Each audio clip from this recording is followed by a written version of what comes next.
sounds to me that you found the right partner. Am I wrong? I would agree 100% with that. Yeah. Okay, I mean I figured, but hey, right? That seems to be more and more rare in today's world.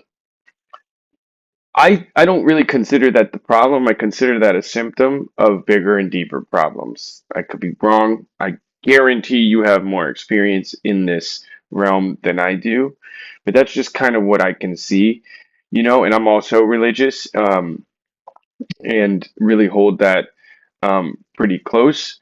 So there are tones about the way my household runs based on that, right? And my wife is also not from the West. I'm going to leave an asterisk there, but not go down that rabbit hole. She's from Japan. That was not a plan. That was not, regardless of whether my family will ever believe me or not. I went to Japan on vacation and met my wife. I had no, I was on a tourist visa and just never left. Here we are 7 years later, right? Um, Again, they don't believe me, but whatever. And I'm also in a rare situation, which it shouldn't be rare, but it is rare, where I know I can trust my wife and my wife knows that she can trust me. That is becoming increasingly rare.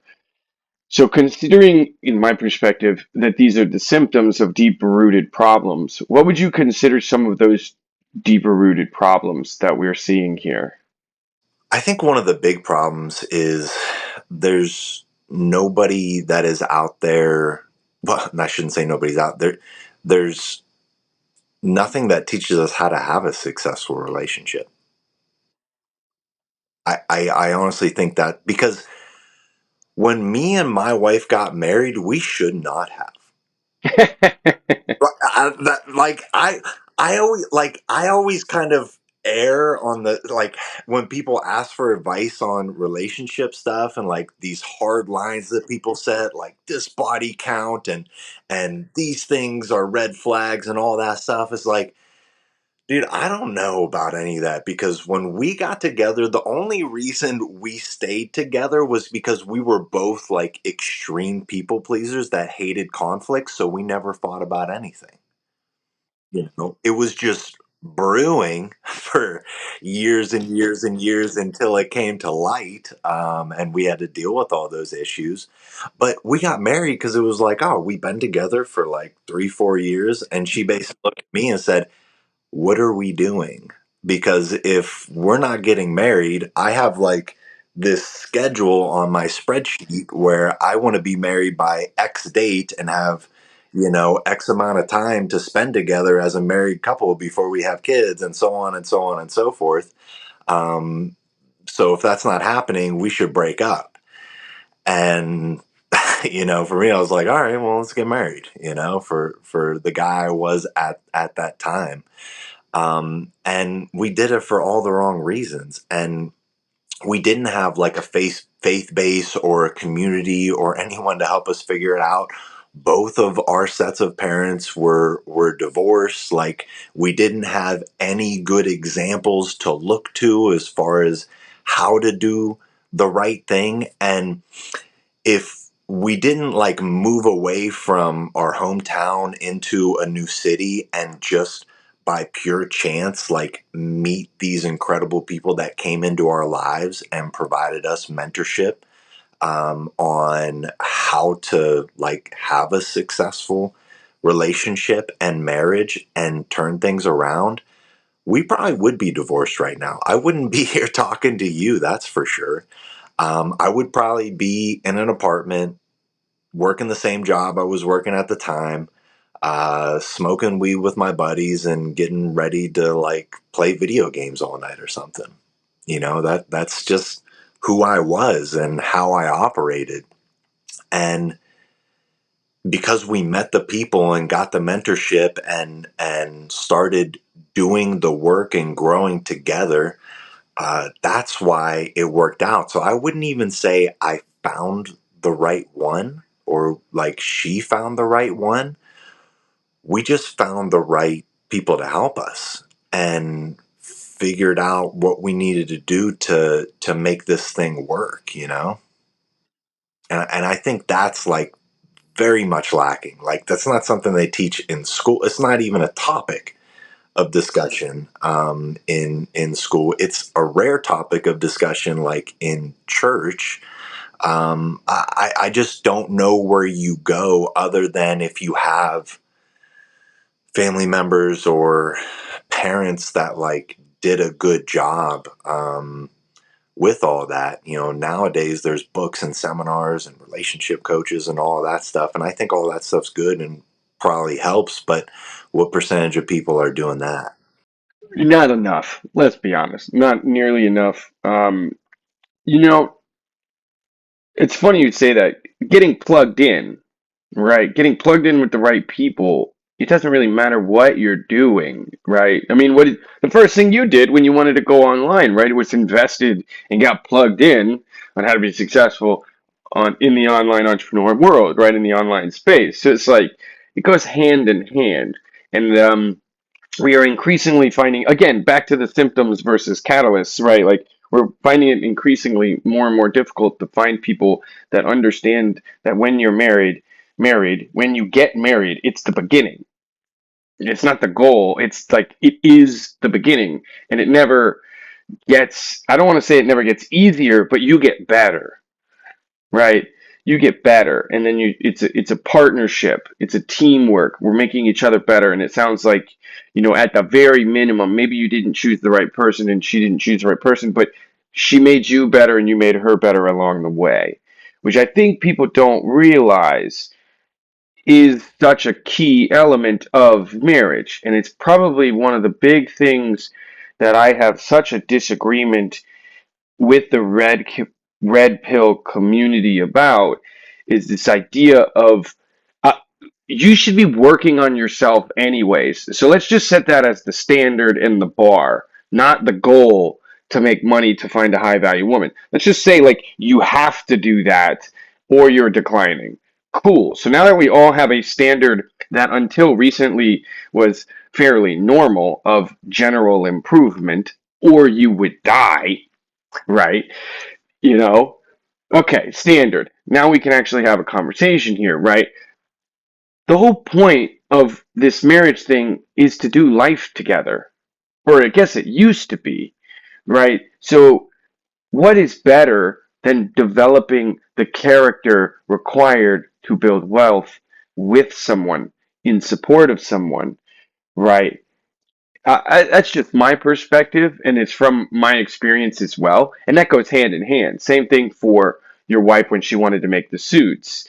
It was like, you've never done this before, but let's do this. Like, hey, I loved it. It goes both ways.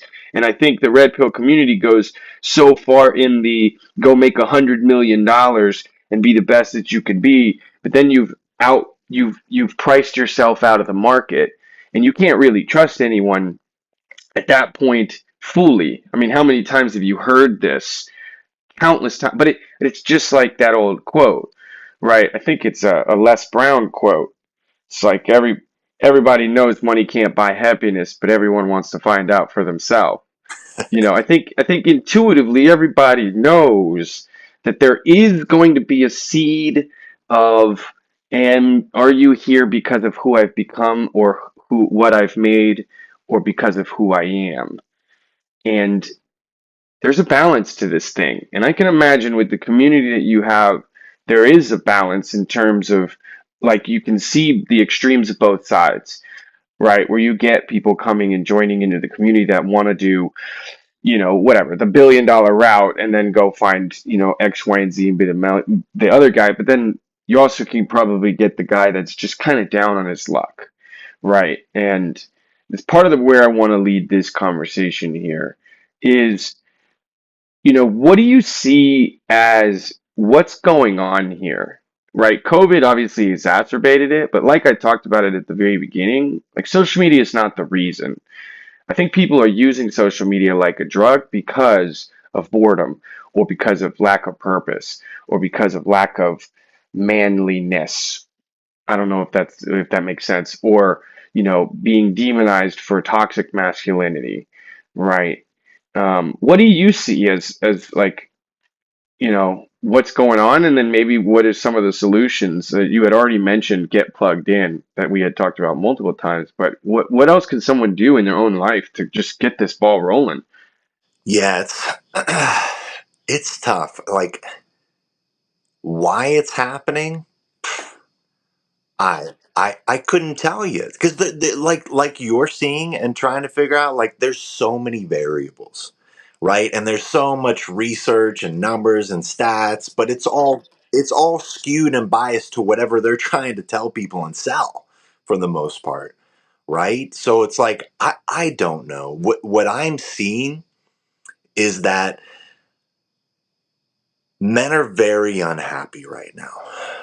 They're unhappy in their career trajectories, they're unhappy in their relationships, they're unhappy with their physical and mental health. They're just stuck. They're kind of stuck in this spot where they feel like they can't do anything right. They get to this point where society has told them, hey, go get this degree and get this job and get out there and work as hard as you can and get the girl and do the thing. And, it's all kind of been laid out for us as far as the basic game plan for the American dream, right? Um, Part of it is, like, the economy sucks. It's not the same as it once was, right? That's very real. Like, I make a decent income, but it's not easy to feed my family and pay the bills, and we live a very modest life. Okay, so the people that just have, like, the lower paying jobs, I don't know how they're even doing it right now.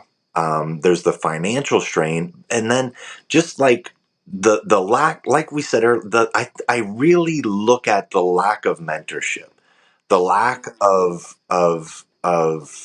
just guidance out there from people who should be giving guidance, from people who have done it, who have done the hard things, who have, walked the path and figured things out. There's tons of people out there that are happy to give you advice. There's all kinds of guys out there. Like, I see them all the time, like, trying to give young people advice. But I wouldn't listen to most of them, because I do think there is something, like, a lot of people say this, and it can be taken the wrong way, but if they don't have the results you're looking for, there's no advice to get from them. I really think there's truth in that. If they haven't built the business you want to build, if they don't have the marriage you want to have, if they're not living the type of life that you want to live, there's not much to take from them other than what not to do. And I don't know, like, the lack of, like, fathers parenting feels like a big part of it. I think there's something missing there, like, just dads teaching their boys how to be boys. Um, a lot of times the mother is taking on that role and kind of instilling what she thinks being a man is, right? And just like, I can't teach, I have three daughters. I can't teach any of them how to be a woman. It's not going to happen. I have no idea. I've never been a woman. And I never will be, by the way.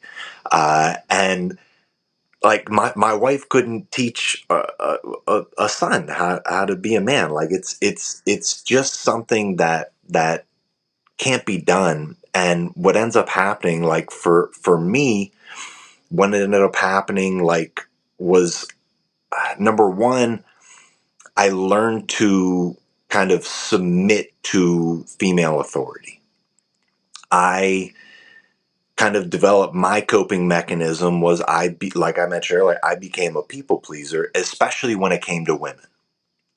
Because growing up for me, like, I wasn't popular. I wasn't good at school. I wasn't good at athletics. I wasn't handsome. I was pretty overweight. I was addicted to porn and video games, eventually weed and alcohol, became a drug dealer. I took a lot of wrong turns along the way. And all of the wrong turns were a combination of like running and escaping from my life through drugs and alcohol and porn and video games, as well as doing whatever I thought would make other people validate me when it came to the partying and becoming a drug dealer and um, everything else I did. It was purely for like that validation that I wasn't getting, I guess. And uh, I think as children, we have this battle where like we crave that love and affection and kind of attachment to our parents. And one of the mistakes we make as parents, we just can't help ourselves, is we tell our kids to stop doing things, stop voicing their opinions, like, yo, hey, calm down, chill out, like that's enough of that, right? Stop doing that. Like we kind of teach them, especially with a lot of boys have this experience where they're kind of taught to not voice our genuine thoughts, feelings, and emotions about things. And you get to this point where you kind of make this decision: do I continue to be authentic and voice my thoughts, feelings, and emotions and do the things that I want to do and kind of be a bit rebellious? Or do I sacrifice my authenticity to get like the love and affection and attachment I'm craving to the people who are raising me?